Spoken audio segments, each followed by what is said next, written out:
Magandang umaga, ngayon po ay araw ng Sabado, December 9, 2023. Update po muli sa lagay ng panahon. Ayon sa Pag-asa, Northeast Monsoon o Amihan nakakaapekto ngayon sa extreme Northern Luzon.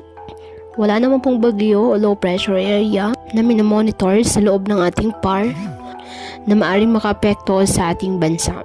Wala rin pong gale warning na nakataas ay naman bambayan ng ating karagatan kung kaya malaya pong makapamalaot ang ating mga kababayang mangingisda at may maliliit na sasakyang pandagat.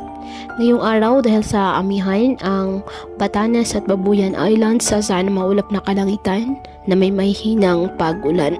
Ang nalalabing bahagi ng bansa kasama na ang Metro Manila, bahagyang maulap hanggang sa maulap na kalangitan with isolated rain showers or thunderstorms dahil po sa easterlies at localized thunderstorms. Kaya patuloy pa rin po na pinag-iingat ang ating mga kababayan sa banta ng mga pagbaha or landslide. Galingan na magdala palagi ng payong o kahit na naman panangga sa ulan kapag po lalabas ng ating mga tahanan.